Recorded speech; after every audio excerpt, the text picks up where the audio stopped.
All right, welcome back, guys. We don't have Ethan today because it's finals week, and he had a sports media and society final. And me and Joseph have both taken that class, so we know how that goes. But yeah, I think we're just gonna jump right into it. It's quarterfinals for NBA, I believe, right now. Some of the games have already been played. Yep, second round. And Cleveland and Indy played yesterday. Boston and the Knicks are playing, right now, apparently. And I think, do Minnesota and Golden State and Oklahoma City and Denver both play tomorrow, or is that do they play? Is it like? I think they do play tomorrow. So Pacers play the Cavs tomorrow at 7, and then the Warriors play the Timberwolves tomorrow at 9:30. But yeah, Awesome, yeah. So I think. I wonder which quad. Do you want to start on the East or the West for the? We probably should start with the East. I want to talk about the Pacers. Let's talk about the Pacers, bro. They eliminated the Bucks. Giannis put up all-time numbers on them. Giannis put up around 35 or 36 points per game. At one point, he was averaging around 15 rebounds per game, and I think like his assist numbers were around like 5, 6, 7, something like that. But Giannis was averaging crazy amount of points, crazy amount of boards, and the Pacers weathered the storm in every single way. They almost like made Giannis like the primary focal point. Like, you can go ahead and score all what you want, but your teammates aren't going to be in rhythm. So when you kick out for those assists in the corner threes, they haven't shot a 3-ball all game because you're just driving and scoring all these points, Giannis. So we're just going to let you do what you do. And the Pacers eliminated the Bucks. Now they're going to be playing the Cavs. And last night, I believe, it was last night. It was last night. Yeah, they beat the Cavs. And Tyrese Halliburton cooked. The entire Pacers team cooked. I'm looking at the stats here. 22 points for Halliburton, 13 assists for him. And I was watching the game. He was just shifty. Like, it's like they couldn't stay in front of the Pacers last night. The Pacers are a really fast-paced team, and the Cavs look lost out there, and now they don't have home court advantage because they just lost that first game at home. But the Pacers are on my radar right now, and people forget that last year, the Boston Celtics swept them, but every single game came down to the last minute, basically. Almost every single game in that series. And the Pacers actually should have taken game 1 last year against the Celtics. So people are sleeping on the Pacers. People are calling Halliburton overrated. Hey, let the games decide how that goes. That's what I say to that. Yeah, that kind of leads into my first pick, actually, because I would just after the way Indy played the Bucks and after their win last night, I think they make it into the next round, honestly. Just the way they're playing right now, they're hot. Like, they're hitting the 3 well. They're playing pretty good defense for the most part. And they're able to play those close games. And in postseason, really in any sport, like whether it's football, basketball, or like baseball or whatever, like you have to be able to keep your composure when it's close. And and Halliburton was also low key trash talking Dame a little bit, and I thought, he was trash talking him. Like at first I'm like, oh, that's gonna bite the Pacers in the butt. I felt bad for Dame. Yeah. Dame tore his Achilles. I feel bad for him. I don't think it really would have made a difference whether he was in or not, but still, like, just the fact that it's the end of the year and you tear your Achilles, and now Dame won't probably play the whole season next year. And an Achilles injury is the type of injury that put Kobe in his retirement phase, because Kobe was still playing really good in 2013, and then he tore his Achilles, still went to the free throw line, still hit those iconic free throws, but then Kobe was just never really the same after that. Yeah, when you have Darvin Ham and what's the other coach's Doc name? Rivers? Doc Rivers. Oh, Doc Rivers. When you have both of those guys on your coaching staff, I feel like you're just destined to fail in the postseason. Yeah, no, I totally agree with that. Darvin Ham was an interesting coach last year for the Los Angeles Lakers.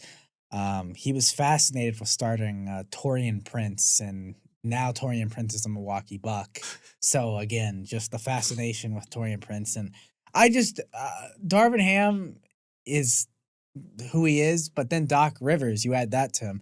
I think he is one of the only coaches to have blown multiple 3-1 leads in the playoffs. And he did it with the Clippers. I think he did it with the Magic at one point. He's done it with a bunch of teams. And I don't know. I don't even know why I don't even know why he's the coach of the Bucks, to be honest with you. But also, though, I will say, going back to the Pacers, they are a very good team. I think they are missing a piece. In terms of, I think Halliburton, I'm not going to call him overrated. I think he's very good. But I don't think he is a superstar.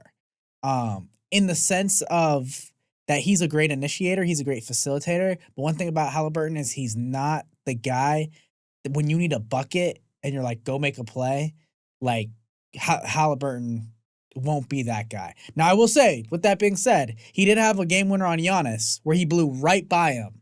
And he's proving all those, like, he's proving actually me wrong, what I just said wrong, like, seriously speaking. But I just don't believe that he's going to be that type of guy where we want the ball in his hands all the time last minute, where he's taking all the shots last minute.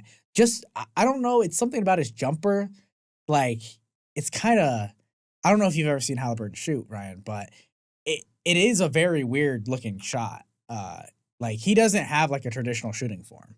And it's kind of, I will say, like, he does hit his threes and he does hit his jump shots, but it's like the reason why I don't trust him at the end of the games with that as much as I would trust like a LeBron or something like that is because the jumper's like, it's almost like if the guy was right up on you, the only thing you can do is drive. And if he takes the drive away, then you can't shoot. But I mean, still, they're a phenomenal player. Pacers are one piece away, in my opinion. I think the Celtics ultimately do beat them, but we'll see. We'll see what happens. We still got a lot of playoffs left. Yeah, I guess kind of part of the reason why I think maybe that could be the case is just because, like, when it's crunch time, you feel almost rushed. And it's like if you don't have your composure, you maybe, like, are holding the ball, like, in a slightly different position than what you've been holding it all game, like, when you're shooting. And then that causes you to just not hit when you need to hit those shots. Yeah. But, I mean, maybe that's changed. I mean, he did, like you said, like he hit the game winner over Giannis, but that was also on a drive too, like you said. So yeah, exactly. I mean, it was a layup. Yeah. I mean, still it's Giannis, but yeah. Yeah. But I think I have Pacers at least getting past Cleveland because I feel like I don't know. I mean, Cleveland, they have Donovan Mitchell, but I mean, and they have the coach of the year, yeah, Kenny Atkins. But I just the way the Pacers have been playing right now, got a huge series win over the Bucks. Like they just have so much momentum behind them. I don't see them losing. It might be a 7-game series. Like it might come down to all 7 games, I think. But I think the Pacers are going to come out on top there. But Celtics Knicks. I'm very curious to hear what you have to say about the Knicks because they had a pretty interesting series against the Pistons earlier. They started off, I think, down 2-0. No, it was something? So it was 1-1. Yeah. Let me break this down for you because the Pistons are a much better team than the Knicks were. They're very young, the Pistons are. Yeah. So they ultimately in key moments they crumbled, like because it was their first time in the playoffs. So game 1, the Pistons were up, I believe 98-90, something around that, right? I believe they were up 6 or 8 points with about, let's say, 4 to 5 minutes to go in the fourth quarter. The Pistons then in that game 1 in New York, they're about to steal one. They let New York go on a 20-0 run in New York and ultimately lose that game. It was the biggest collapse I ever saw. I was watching the game. I'm like, oh my gosh, the Pistons just blew that. So then, whatever. Game 2, Pistons beat the Knicks. So they do steal one. They did their job. You know, they stole one in New York. Game 3 was very close, I believe, and it came down like the last minute. But then game 4, I believe, was so Tim Hardaway for the Pistons. He had a corner 3 and he got slapped on the arm and they did not call anything. Oh man. So they lose that game. They go down 3-1. And then in game 5, Jalen Brunson hits a game-winning 3. Ultimately, every single game was close. The Pistons were just very young, very inexperienced in the playoffs. They'll be back probably next year, hopefully, and probably make a lot better on what just happened last year with that sour taste in everyone's mouth. But the Knicks are running out of time because the Knicks love to play their starters. Tom Thibodeau is the head coach over there. I don't know if you know who that is, but His name sounds familiar. Yes, Tom Thibodeau used to be the coach of the Bulls when they had Derrick Rose. So Okay. here's the thing. He loves to play his starters and run them into the ground. By that I mean he hates substitutions, especially in playoffs. He doesn't use the bench. The bench is not really like a thing when it comes to Tom Thibodeau. So Mikal Bridges, the small forward for the Knicks, he plays like 44 minutes almost every game. There's only 48 minutes in a basketball game in the NBA. So ultimately, the Knicks, I feel like just because their guys are going to get so tired, the Celtics are going to make do of them. I think they gentlemen sweep them and take them out in 5. We'll see what happens tonight. But the Knicks are relying solely on the star power of Jalen Brunson and Karl Anthony Towns. If those two are not going, then I'm telling you right now they have no shot of winning any series. But that's my thoughts on the Knicks right now. Yeah, I kind of agree. And also just kind of going off that point too, like Boston, I feel like also just has a deeper roster. So, I mean, and if they're using their bench too, then they're just gonna outlast the Knicks. Like that's all they really have to do. If it goes down to 7 games, like I would genuinely be shocked. I think Boston probably wins in like 5, maybe. Yeah. Maybe 5. Like take 4 of the games. Knicks maybe take 1 at New York. But I'd say Boston probably gets past the Knicks for like all the reasons you said, but also just because of the fact that like Boston has such a deep roster. They're experienced in the playoffs. Like they've made it to they've won the championship. They won last year, I think, didn't they? Yes, the Celtics did win the championship. Yeah, so they're like, and they have all those same guys. Like they have a very experienced roster. So I think they're gonna get past the Knicks in this series. Yeah, they beat the Luka Doncic-led Mavericks last year, and then that's when the Mavericks decided. After that finals run, they said, you know what, Luka, you made the finals. That's pretty good. We don't want you anymore. But let's talk about that real quick, actually. They quite literally imploded. Like, it was a self-induced implosion. I completely agree. But let's talk about that real quick. Let's talk about the Lakers and how they got eliminated by the Timberwolves. The Timberwolves took them out in 5 games. Anthony Edwards balled out in that series. But in the elimination game, Anthony Edwards was like 5 of 19 from the field, 6 of 19 from the field. He didn't shoot the ball well. But Rudy Gobert, because the Lakers decided the great idea of subbing out their center, Jackson Hayes, and then Rudy Gobert went off for 27 points and 24 rebounds in an elimination game. And the Lakers ultimately, their season's over. My question to you is, do you think LeBron and Luka, do you think that's a duo that can win a championship next year? Because most likely next year is going to be LeBron's last year, I think. I mean, I've heard some people saying this year was going to be his last year. I don't think that's true. I feel like he stays for one more. Just to at least foresee at least one more year of his eldest son's development. I mean, honestly, I think LeBron I feel like he's kind of in his retirement phase, and I think they need a good third, at least a good third piece to kind of just take some of that pressure off of him.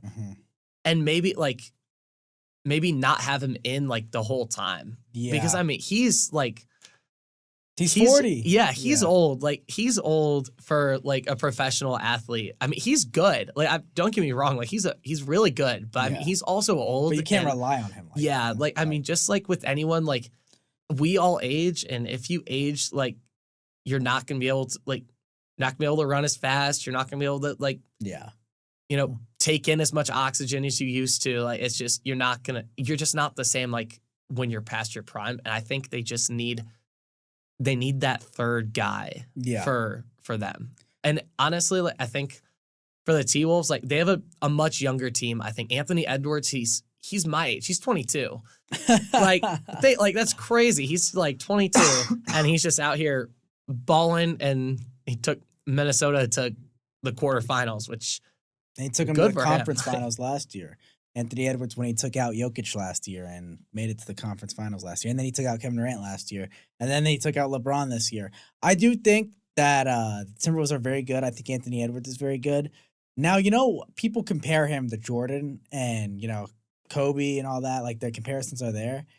I think it's similar in the case of Anthony Edwards has when he's on, like, he's one of the best in the league, and Yeah. same with Jordan and Kobe.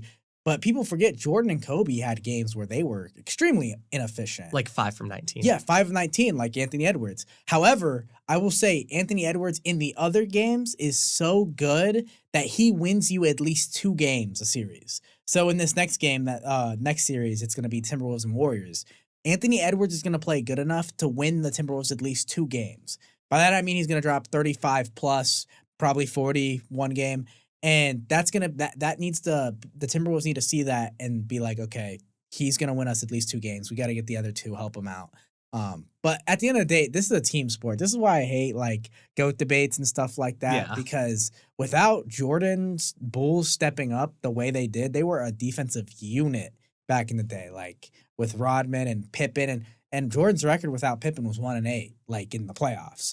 So without that team, without that core that the Timberwolves have, they're not gonna. They won't make noise, but they will make noise because I do believe that Edwards will win 2 games for them just single-handedly, and then the team will step up for at least 2 more games. Yeah, and I think the Warriors also have kind of an aging roster as well. Yeah. I mean, Draymond's been in the. I don't know how old he is, but he's been in the league for a while. Steph's like almost as old as LeBron, like, and I mean they have Jimmy Butler, so they at least have like, I guess, some kind of big 3. And it almost makes me want to pick the Warriors just because they have playoff Jimmy Butler, who is normally a menace when he's in the playoffs. But I don't know. That's probably the hardest series like for me to pick between. Yeah.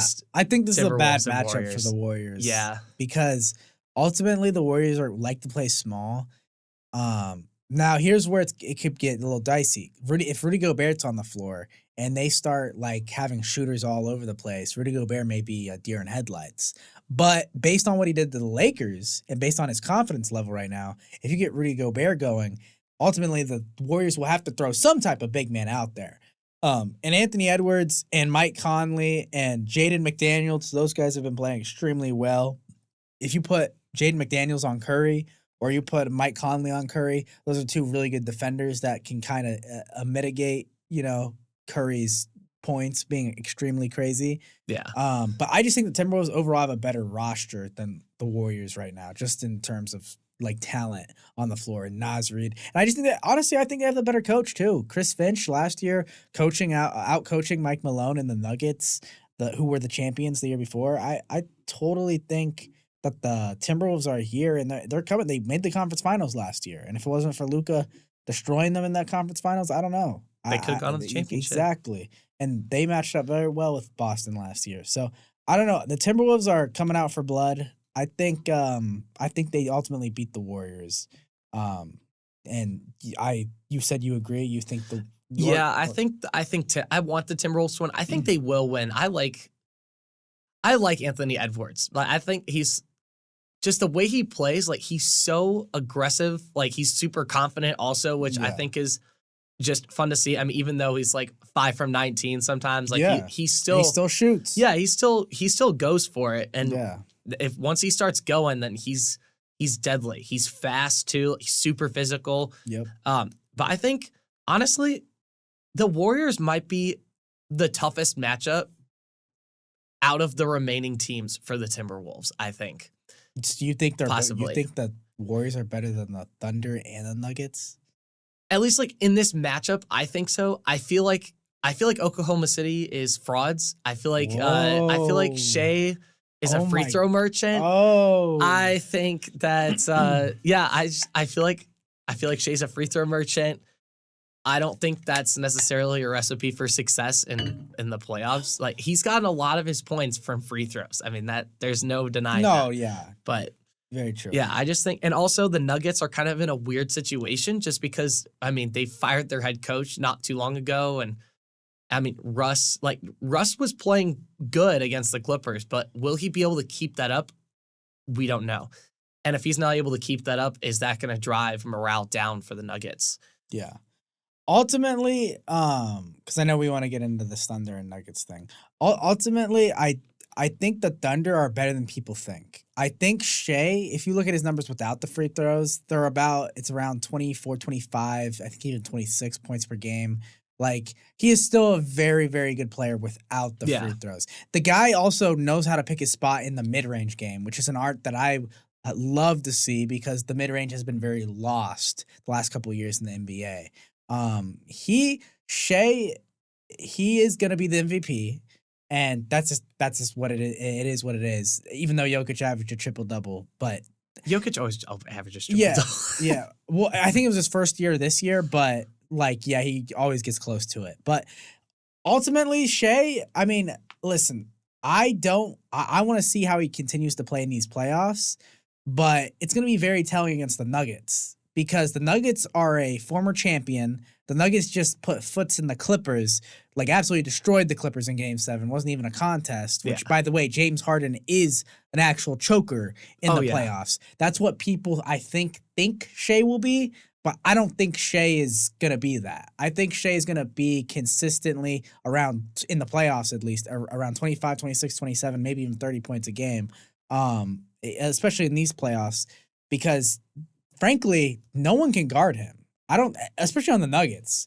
I don't see any defensive stopper on the Nuggets. The only guy I can see stopping Shea in these playoffs is Anthony Edwards. If they meet Anthony Edwards and Shea in the Western Conference Finals, I think Anthony Edwards will guard Shea and prove a point. And that's where I think probably the Timberwolves might have the advantage there. But really speaking, though, I want to get your take on who you think is going to win based on what you're saying about Shea and stuff like that, and how you think the Thunder are frauds. Who do you think is going to win this series between the Thunder and Nuggets then? And in how many games? Well, I feel like the Nuggets will win the first 2 games probably early because kind of like with the Cavs. I mean, the Cavs faced a super weak Heat team, and I think they go up 2-0. Well, I think they have the potential to go up 2-0 because I think the Grizzlies, they stomped all over the Grizzlies like they were nothing. Yeah, and the Nuggets it feels like they found themselves in that series against the Clippers, and the Clippers they're a good team. I mean, despite Kawhi and Paul George like getting injured at some point, like they're still a very good team and pretty good, well-coached team as well. I think Ty Lue's great over there. But I feel like they're more battle-tested, so I think they're going to be able to get that first at least game 1. Game 2, maybe. But if they get that first game 1, they have momentum more on their side. And I don't know. I mean, so Nuggets, you're picking the Nuggets. I can tell. I feel in how many games? I think it's. You're gonna say 6, aren't you? I'm like between 6 and 7. I'm between 6 and 7. Wow. Because if the Nuggets go up 2-0, then I feel like the Thunder will probably win the next one. I wouldn't be surprised if they won the next one. So that's 4. And then I could see. No, you know what? I think it goes to 7. I think 7. I feel like if it's anything like the Clippers Nuggets series, I think Nuggets are gonna take it in the 7th. Yeah. I think. Okay. That's what I'm gonna go with. Okay. I like that. I got I'm gonna take Thunder in 6 because I do think that Chet would be a big problem for Jokic. I will say this. Jokic has his way with especially like guys that aren't as big as him. So Chet is very tall, but Chet's not very like bulky like Jokic. So I just feel like Jokic's passes are not going to be as crisp as they were against the Clippers because Zubac was doing a fine job on him. It's just the fact that he still had those passing lanes because Harden and Norman Powell were the ones defending. Now you got the best defense in the league. The Thunder are statistically the best defense in the league. I did see that too. Yeah. So they have all these good off-ball defenders. And they're a good job at shutting down off-ball traffic. I think the game plan will honestly be let Jokic score. Similar to how the Pacers did Giannis. Let Giannis score all the points he wants. At the end of the day, his teammates aren't going to be in rhythm. So we're going to let Jokic. Honestly, it wouldn't surprise me if Jokic had a game scoring like 50 this series. And then his team still loses because I don't think his teammates will be in rhythm. And I think, honestly, that's what the Thunder want. Just have Jokic in rhythm, everyone else not really in rhythm. But yeah, I got Thunder in 6. We didn't say about who the Warriors and Timberwolves. We didn't say how many games. How many games do you think that goes? Because you're picking the Warriors, right? No, I was gonna Oh. pick the Wolves. Oh, I'm you're picking gonna the pick the Wolves. Wolves. Okay. I think Wolves take it in that one. I'll say 6 for that one. Okay. I'm like in between 5 and 6, but I'm gonna go Yeah. 6. I'm gonna go Wolves in 5. Ultimately, I really think the Wolves just kind of are the better team there. So that means you have the Timberwolves and Nuggets. Timberwolves, Nuggets, yeah. And I have the Timberwolves and Thunder. And we both have the Pacers and Celtics in the conference final. Yes. Correct. Okay. So now let's go from there. You want to start East? Go back to East? Let's just go back to East. Okay, yeah. So Pacers, Celtics. This is a rematch of last year's conference finals. The Celtics did sweep them, but every game was close. Who do you got? This one. I feel like the Celtics will win, probably. Because I feel like you said, like they do have that missing piece. I feel like they're really good outside, but inside it's a little. I don't think they match up too well against the Celtics. I feel like they're better. Like they're pretty good at defending on the inside. But I don't think it'll be a sweep. Yeah. I'll say that it's not going to be a sweep this time. I think Pacers get.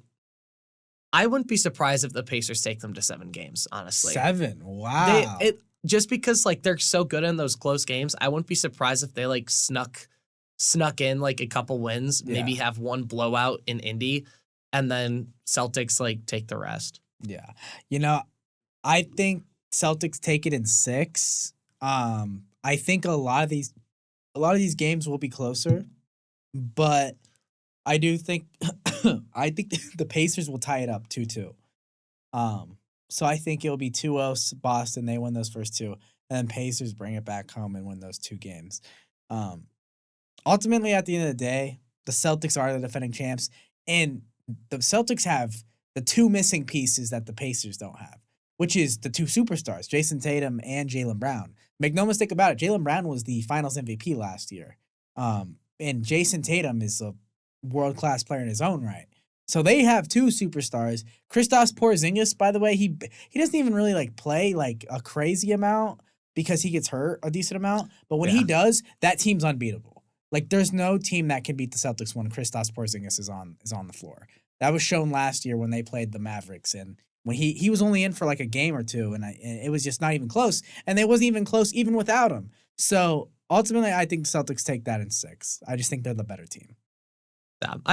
I could see that. Just because, I mean, they could lose, like Pacers could lose one of those games that I think that could be close. Yeah. It could just go to the Celtics instead of them. Yeah. But yeah, so I guess we both have Celtics in the championship though. Correct. Okay.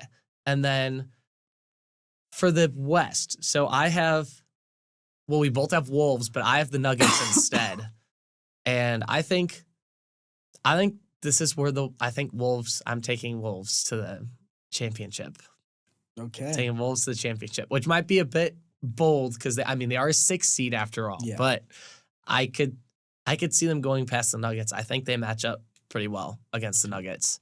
This is where I kind of get a little bit like Ant is still really young, right? So, yeah, and that team is just still really young. I think the Timberwolves have like a really good team. But at the end of the day, when it comes down to it, last year in the conference finals, the Wolves kind of really choked, especially in key moments. And the crazy thing is no one talks about it because it's Anthony Edwards. See, if LeBron choked in like a conference finals like that at 40 years old, they'd be honest. They would never let him see. They would never let him hear the end of it. But since Anthony Edwards is 22 and he's like Michael Jordan, it's like, yeah, we don't bring that up. And it just happened last year. But I think similar to what happened last year, I think the momentum that the Timberwolves had in round 1 and round 2 will kind of fizzle out when they feel like the best defense in the league. Because I have the Thunder playing the Timberwolves. And ultimately, I think they'll have something for Ant that doesn't. I don't think Ant gets stopped completely. I think he'll have a great series, but I just think that those 2 games that he, propels his teams to win, I think that will be it. They just win 2 games. I don't think his team will come in and help him for the rest of it because the Thunder are just a all-around sound team. To me, the Thunder are the Celtics of the West. From top to bottom, they have like 10 guys that can all hoop. But Again, this is the playoffs. It comes down to like an 8-man rotation, so it doesn't even matter if you have 10 guys. But I just think the firepower of the Thunder is going to outweigh the Timberwolves. But I would not be mad to see Anthony Edwards in the finals. I think also just something to note about at least your bracket, like having OKC and Minnesota. Both of those teams are kind of like small, like they're not like as big as like Boston. Like Boston's like I guess Market in like like market wise, like they're just not as like big of markets. Yeah. So like I guess both of us are going to have like small market team from the West versus big market team from the East, which I think is interesting.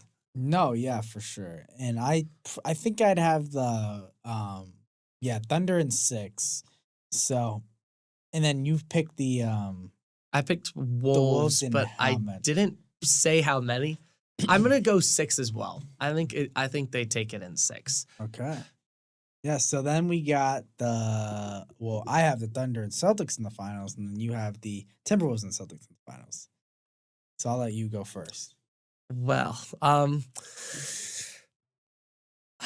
man, I really want to pick the Timberwolves to win, but I mean the Celtics, they're so deep. They've been there before. Like you were saying earlier, we both kind of were touching on this, but like Wolves, they're a young team. Anthony Edwards is only 22. Everyone else is like pretty young around him.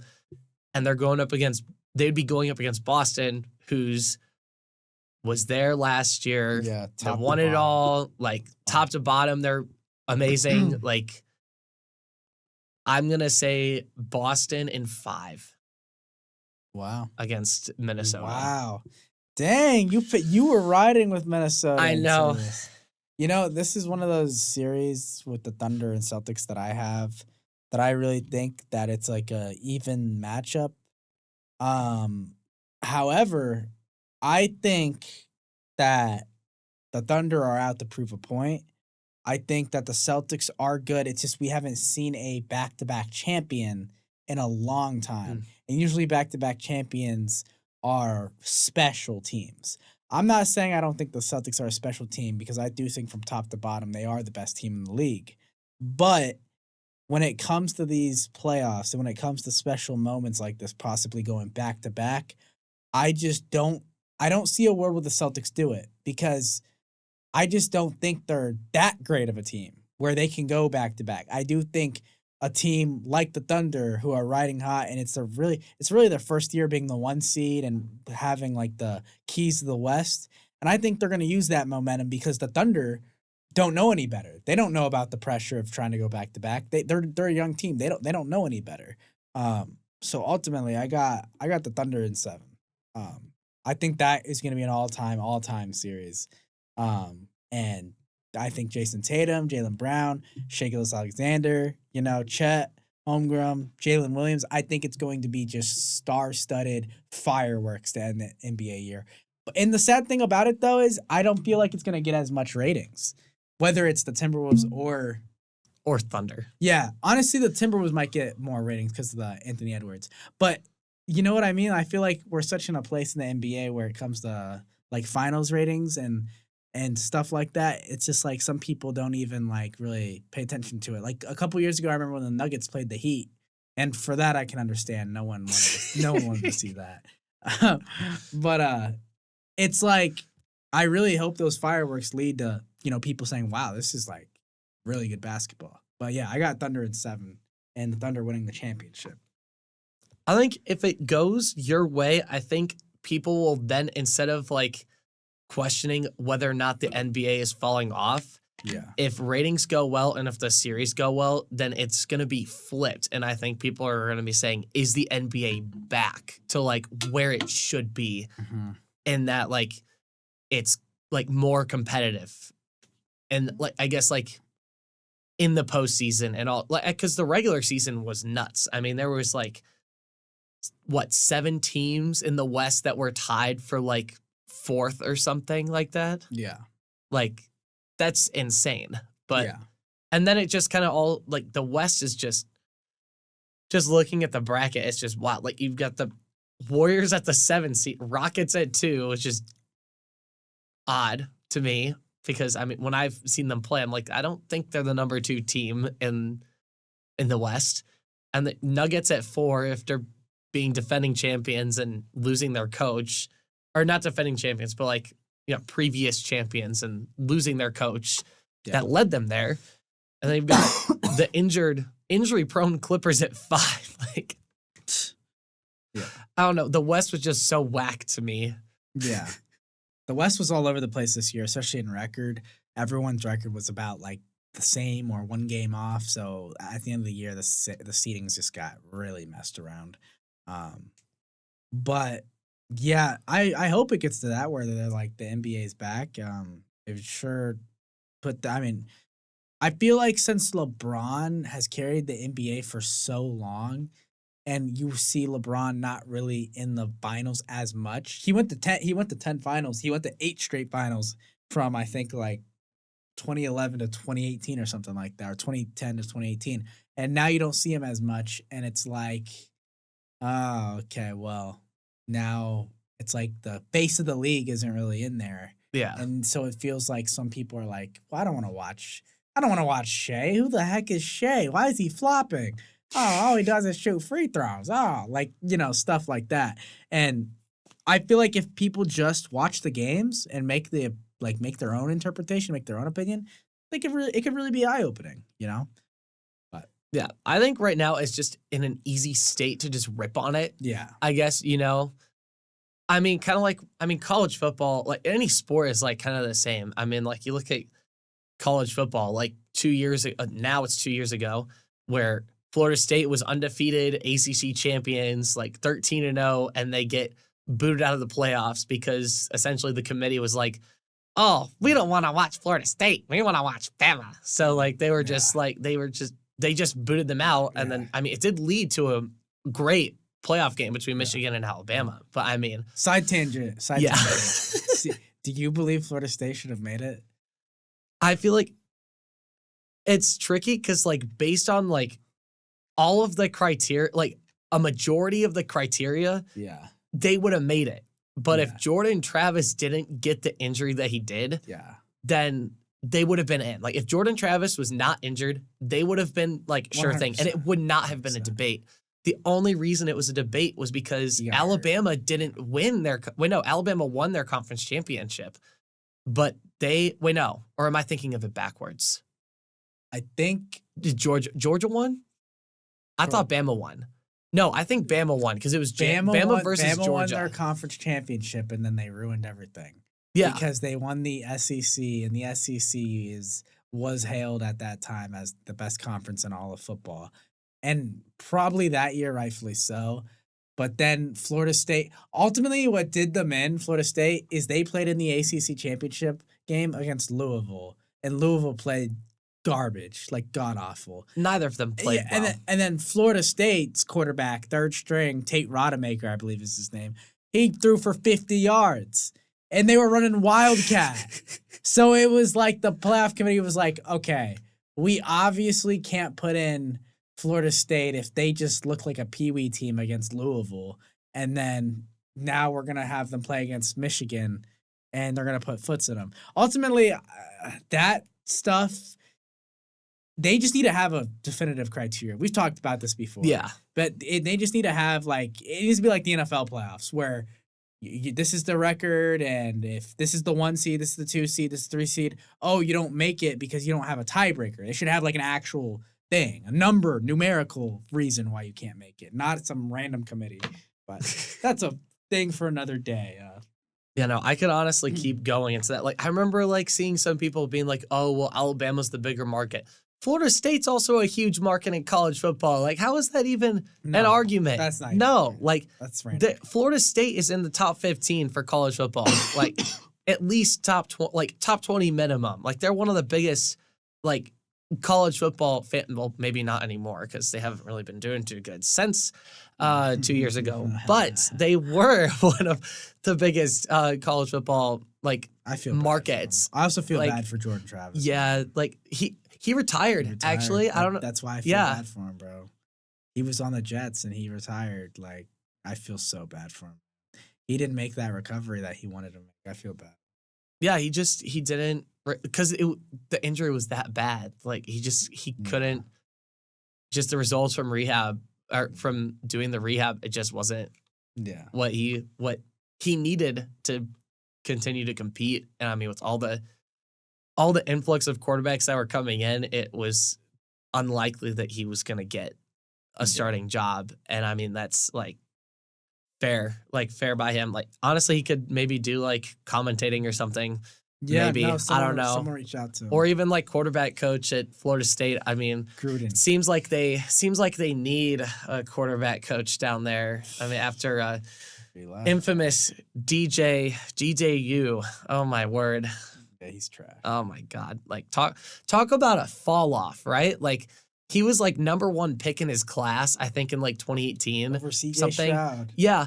And he plays for Clemson. Once he gets his starting position, does not good. And for 2 years, so average. Then goes to Florida State, does even worse. And I think he actually declared for the draft. I think he did. Oh, you did. I think he. I think I'm gonna see if he signed. I think someone signed him. Wait, I'm gonna look it up. But I think as a practice squad player, though, I don't think he's actually on a roster, or he's at least competing for something. Okay, it says that Ungale I'm pretty sure I just totally butchered that, but it says that he agreed to an undrafted free agent deal with the Los Angeles Chargers. Yeah. So he's backing up. He's going to try to back up Justin Herbert. Yeah. Hey, hopefully it works out for him though. But yeah.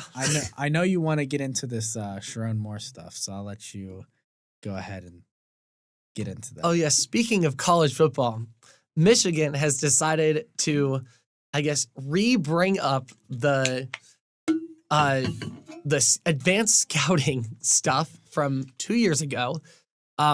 And now they have suspended head coach Sharon Moore for it's expected to be 2 games. Could be more, could be less. But I only say that because it just says expected. That doesn't mean like it's guaranteed. But it's for self-punishment. And I have a lot of, I feel like they're doing, wait, what?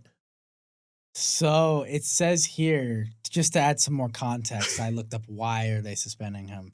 It looks like Sharon Moore, Michigan's head coach, is facing a 2-game suspension, allegedly deleting text messages with Connor Stallions, the former. Oh, yeah. Former guy. So I don't know if, I guess that's the reason. Yeah, he must have deleted some text messages and then he wasn't, quote unquote, compliant with it. The suspension stems from allegations that Moore deleted 52 messages with Stallions. Stallions. Yeah, let me not to say that. A former staffer at the center of the NCAA investigation. Oh my gosh, yeah, that's a lot of messages, dude. Oh my God. So I don't know how far along ago this was when he deleted the messages. I'm assuming it was around the time when Jim Harbaugh was getting suspended, and then Sharon Moore took that interim position role for a little bit. Yeah. But it's not gonna affect them. I don't know. No, it won't. Michigan always has the cheesiest schedule in the beginning of the year. Hold on, let's see here. Their schedule. I'll let you comment on it though. They're opening against New Mexico, and then they go to Oklahoma. Then they hit the road to Oklahoma, which apparently is Sharon Moore's alma mater. Funny enough, I didn't know that. Oh, that's kind of crazy. Yeah. Wait, they're going to Oklahoma. That's actually not going to be easy. No. Wait, so never mind. So, yeah, wow. Oh my gosh. Actually, this kind of changes a lot of things for them because you have a rookie quarterback in Bryce Underwood. I say rookie because at this point they're just freaking professional players. You know what? He's making $10 million. I'm going to call him a rookie, all right? Not a freshman. He's a rookie. But yeah, you have Bryce Underwood going into Oklahoma. That's going to be like an insane environment for him. He's just used to this high school stuff where he can just walk in and throw 6 touchdowns, 700 yards, and just, it's just another day at the office playing against Bill the accountant, But now he's going against Oklahoma at Oklahoma, man. That is, OU does not play around, especially with home crowd environments. I don't know how competent Oklahoma will be next year, But considering they beat Bama last year, they're prone to having upsets over in that place. So we'll see. If I'm Michigan, I bet you better be able to run the ball because you can't throw the ball in that environment that easy, you know? I mean, I think Oklahoma might be a bit more of a threat next year because I Yeah. remember seeing something about them hiring a new offensive coordinator, Oh. and Venables is going to be mostly focused on like defensive calling. So the offensive coordinator is going to have he's going to be making most of the offensive calls for Oklahoma. So next year is going to be, at least for the offense, it's going to be interesting. And then they also had one of their quarterbacks transfer. Yeah. And I don't remember who they picked up, but I know they picked up someone in the portal that was pretty solid. Yeah. But I think Oklahoma could be dangerous next year. I don't think they're going to be like on top of the SEC like Texas almost was, but I think they could at least do way better than what they did this year. Because this year I don't know what, like they were what, like 6-6 or something. Like they barely made a bowl game and then lost to Navy. Like Yeah, no, that was pathetic. which yeah, I think it'll be different next year. At Oklahoma, I think is going to be a lot better. But yeah, going back to this Sherrod Moore thing, I just think that at the end of the day, this better be the last thing that we hear about this, bro. Because Honestly, I really don't really want to even like talk about it anymore. To me, at the end of the day, it was clear that the NCAA always had it out for Michigan. They always had it out for Harbaugh. They literally wrote him up because of him buying a hamburger for a recruit. So back then, it was like anything against Harbaugh. And then to come to find out, the private investigator that looked into the whole thing was Ryan Day's brother-in-law. At the end of the day, the NCAA, sure, like they caught them doing stuff.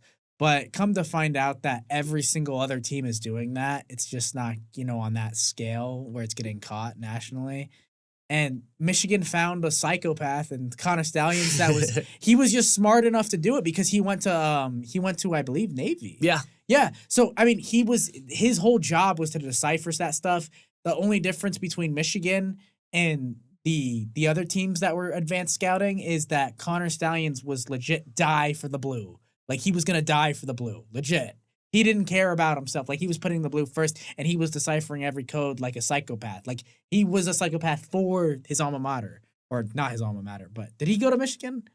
I don't think he did. No, he always wanted to, and I only like know this because I don't know if you saw the Netflix. documentary. Yes, Netflix yes. documentary. Like I just remember seeing that on Netflix. Like he didn't go he there. lived Yeah. he lived like in the area. I think he Yes. lived in Michigan. Yes. And he was like just full blown like Yes. Michigan fan. Yeah. Like they even showed pictures of like his room and it was all Michigan stuff. Yeah. Like this dude was Michigan. Dude, he was Michigan. He's like that. Like- He's like your ex it's like your ex-girlfriend that's like a stalker, but for like specifically a team.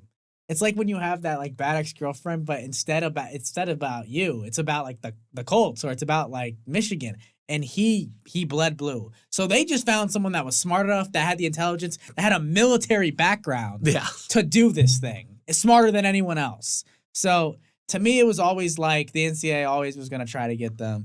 At the end of the day, so like to me, it's like, so what?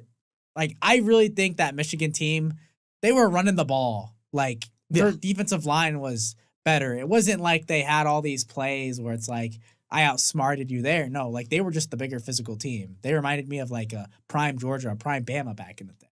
So that's how I view that stuff. Just get it out of here, NCAA. Let's stop hearing about it. Like, yeah, like I'm done. Like I'm done hearing about it. I saw it today and I'm like, I just wanted to talk about it because I'm just this last time because I'm like, I'm just done with it. Like just let it go from 2 years ago. Like just put it in the past and leave it there. Like that, I guess that's like my message.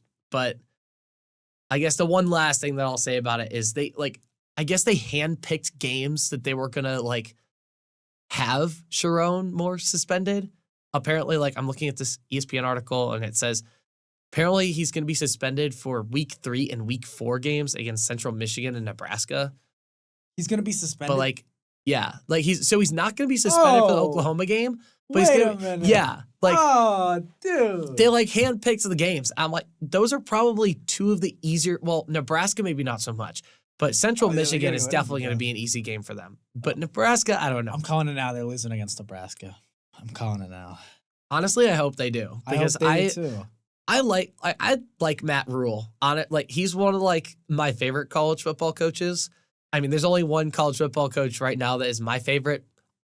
Obviously, He's your Sig. favorite? No, So- Signetti's Oh, my okay. favorite. Okay. I'm saying he's not above Signetti, but like out of all the other coaches that like are in the college football world, Rule is one of my favorite ones. Like I like the way he coaches, and I mean he's bringing up issues like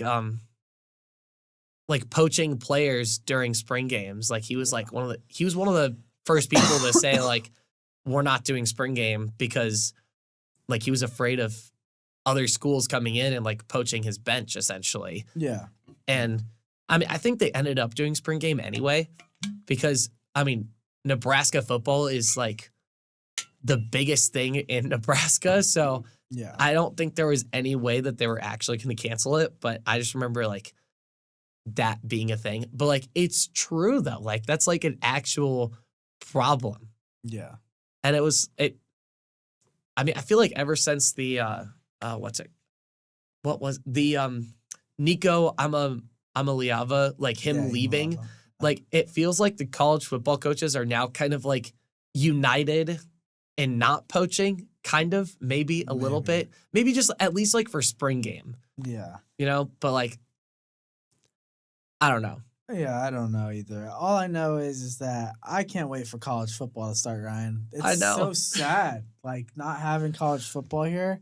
Like, I really believe that next year is going to be wild in terms of how many teams. If we thought this year was bad with the committee and all that crap and stuff, I can't wait for next year. I love the drama of it, Ryan. Like I miss it. I miss talking about the Big Ten versus the SEC, about how these teams deserve to be in and this team should be in, but are they in and are they really in? And is Liberty really that good? Or they stuff like that, man. I miss it, man. I cannot wait for next year for college football. And actually, for one of my papers, for one of my assignments that I submitted like maybe 4 hours ago, actually, at least 4 hours since recording, one of the things we had to do was a case study. And like I was first the athletic director of SMU for like the first part of it. And then the second part, I was like on the committee. And I basically had to go through and like talk about how I would fix the postseason and stuff. Yeah. And so like it was like the second to last question that I had to come up with like a bracket. And I swear I had like an epiphany. So my bracket plan is 16 teams instead of 12.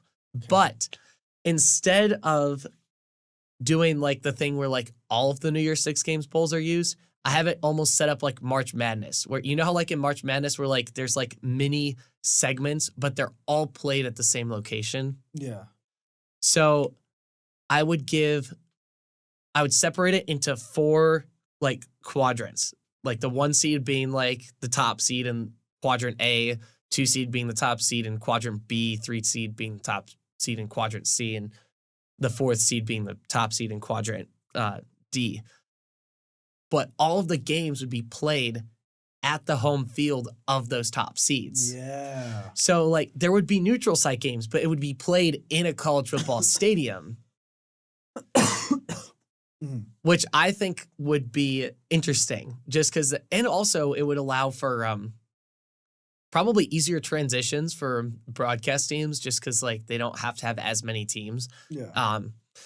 Also, I mean, it would allow for some people to like play like at the shoe. I mean, like you can fit more people in college football stadiums, I think, in some of them than in NFL stadiums. No, 100%. Which is like one of the reasons why I think like going to a college football stadium in the first rounds is like so important because it just puts more of a spotlight on those little teams.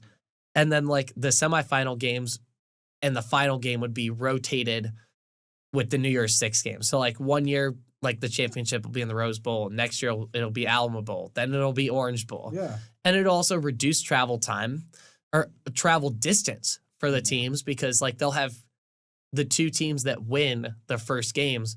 They won't have to move. They'll be able to just stay at that location and then just like practice and then play in that that quarterfinal game. Yeah. And then they would travel to wherever for the semifinal. Yeah. So it kind of like touches on everything. And then like the seeds wouldn't be too much, like the top 4 seeds would not be conference champions. I did think about that because then like for networking, you could do like you could have like the SEC and the SEC network broadcast like one quadrants games. And then the Big Ten network broadcasts like another ones. Yeah. And the ACC network broadcasts another like set. And then like Big 12 does like the other 4 or the other 4 teams, the other 3 games. Like it would just allow for like, it would spread out the viewership a little bit, I guess. I don't know. No, yeah, that's a great idea.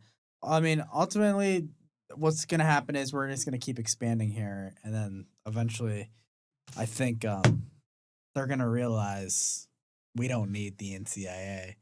And then they'll probably do away with that. We'll see what happens with the college football committee. I wonder if that will stick around. Because ultimately, what happens if we don't have a committee? Because the committee is what makes the college football happen. Like the playoffs. Yeah, the college football playoff committee. So I personally don't want to see a committee anymore. I want to see a committee put together a playoff, but I want to see them manage the games, like home games, like you're saying, like where it is, the quadrants of the broadcast and stuff like that. But we don't need them picking matchups. Like I ultimately think that this just should come down to you're the best team in the world if you have the best record, and then you're the second best team if you have the second best record, vice versa. Obviously, it's tough to gauge that with the conferences and stuff. That's why you got to factor in the conference winnings and stuff. But just make it a numbers thing. Like that's all I ask. That's all I want for Christmas. By Christmas, I mean next year when college football starts. Yeah, I mean, also like my issue with the committee, at least like when I did some more research on it and like how they like pick the members and stuff, like 5 of the members are athletic directors that are in like the Power 5 or is now the Power 4, I guess. But like they serve 3-year terms, which I mean, well, all of the members serve 3-year terms. And like the other members that make up the committee are like former athletes, former coaches, and former people that like worked for like the AP poll or like other media networks and stuff. And like they all go and watch the games. But like one of the things, at least one of the groups that's like omitted from that is the group of 5. There's no one in there is in there for the group of 5. And I think that would be huge for the committee because like these teams in the Power 4, they're all going to have biases towards their schools. And I think having like some form of neutral party that does still have some stake in the game, like Boise State, like that's group of 5 school, and there could be other group of 5 schools that maybe get up there. I mean, probably not. Yeah. But I totally agree with that. Yeah. But like they don't have a voice in that committee. And I think that's one of the main problems. And I think even just having one person, one athletic director from one school randomly in like the Big Ten and SEC, why not have have that person switch out every year? Yeah. So that way it's not like a permanent position for them. And then they would serve as like a representative for the conference, and everyone in that conference, all the athletic directors would meet up, talk over like what they want or whatever. And then that one person would bring in their, I guess, point of view and opinions on like so really the committee would essentially expand, but it'd just be like one representative per conference. Yeah, I agree with that because there should be no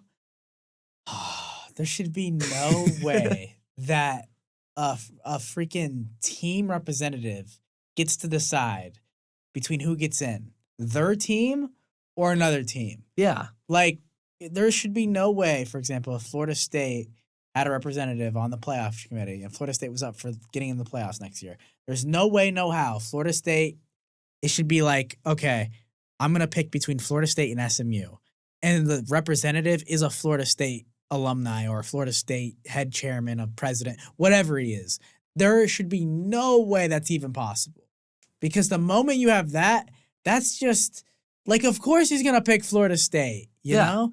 I mean, look at what happened with college basketball with North Carolina making it into March Madness. Yeah, that's what I was going to refer. I didn't want to bring it up. Yeah, their athletic director was on the freaking committee. Yeah, like, and I don't blame the guy. Like, obviously he's going to pick North Carolina, but the fact that they're in that position, that's on the committee. Like, yeah. So we got to funnel that out. We got to, and honestly, I don't care who you have in there. I don't care if you have people from Kepka University, or I don't care if you have people from New Mexico State. I don't care where they're from. Just do not have them voting on their own university at all. You vote on everything else, but you do not get a say when it comes to your team. Everyone else gets that, because if the moment that happens, the moment it just becomes, who's my team? Who do I work for? Yeah, or even like who I went to school for at some points too. I guess depending on like if you're a former coach or former athlete, you know, you're gonna want to pick like your alma mater. But like, especially like if you're like North Carolina and you're like always there and you're like on the cusp, and it's like, well, if we get in, no one's really gonna notice unless it gets pointed out. Yeah. Unfortunately for North Carolina, it got pointed out because we got left out in place in North Carolina. And we are also a blue blood in basketball. Some people are debating that we are not anymore. But I don't care. Most of those people are Purdue fans. We have banners. They don't. True. End of story. Done. But we still have a rich basketball history, and I think that will continue. Like, it'll come back. We have a rich basketball history. We need to stop relying on the past to define our future. At the end of the day, Purdue, over the last 10 years, has been a better basketball program than us. Have we beat Purdue multiple times? Yes. Oh, yeah. Absolutely. Would I say when we play them and beat them, we've been a better team? Sure. But when it comes to winning overall and an overall success, when you measure things not just through one game, Purdue has been a better basketball program than us. And the moment we start saying those words out loud and reaffirming those words and realize it's time to wake up and it's time to take back what's ours, not just beating Purdue on some random Tuesday night or Saturday night or whenever we play them, but beating Purdue and also winning that Big Ten and also winning some games in March Madness, then that's when we have brought back IU culture. But we're not going to let that culture from the past define our present, you know. Yeah, and I think one of the things that we did wrong last year was I think we kind of jumped the gun and we were like, oh, we have the number 2 recruiting. Like, we have the number 2 transfer portal class. We're going to be amazing no matter what. And then sure enough, we're less than amazing, to say the least. But, I mean, I can kind of feel it happening again where people are like, oh, we're bringing in all these transfers and everything. We're recruiting all these freshmen. And I'm like, yeah, we said that last time. Maybe we should like pipe down for a little bit. Maybe let them play like the first month and a half of the season, at least like whatever beginning of season tournament we play. Like, let them play that first, and then we can decide like if like we're a contending team. Because I mean, it's kind of like with Bryce Underwood, like you were saying, like he isn't like he's a rookie, but he has not played a snap of college football, so we don't really know what he's going to do. Like, he could have been playing against Bill the accountant, like you were saying. Like, we don't know who he was playing. We don't know the type of competition he was playing. Yep. Yeah. Totally agree. But, hey, I mean, this has been a crazy ride here, Ryan. We got, whole college football season and then basketball season, and now we're talking about NBA playoffs, man. It's been great, man. I appreciate you having me on here. Yeah, it's been fun. I can't believe it's over. I'm not going to lie. Yeah. Like, I could, like, keep going, like, forever. But, I mean, I'll probably still record, I guess. I don't know. I don't know how consistent it will be. Yeah. But yeah, this will definitely be the last time in Studio 8A though, for sure. Oh yeah. Yeah. Just so I love this studio, so I don't really know. I guess I don't think anyone's really seen like the whole studio, so I'm gonna just. But yeah, this is the studio. We're up there. But yeah, this is where we do our work, I guess. All right, did we can't even say do anymore. Wow. It's did our work. Yeah. Mind blown. Yeah. But no, it's been a great season, man. We reacted to a lot. We made a lot of predictions, got some right, got some wrong, and at the end of the day, all we can say is we did it, And congrats on graduating, by the way. Yeah, thanks. And I'm gonna join you in the real world. Yeah. Good luck, man. I'll tell you what. Yeah, crazy place. I've heard it's very scary. Hey, man, it is what you make it, man. At the end of the day, you got a bright future ahead of you, and I enjoyed talking ball with you, boys. That's just is what it is. I wish Ethan could be here with us, but again, like he's about 20 minutes into his final right now. He's probably stressing. Yeah. Well, maybe not. I mean, sports media and society was low-key a fun He's class. breezing by. Yeah, so I guess this is the final send-off from Studio 8A.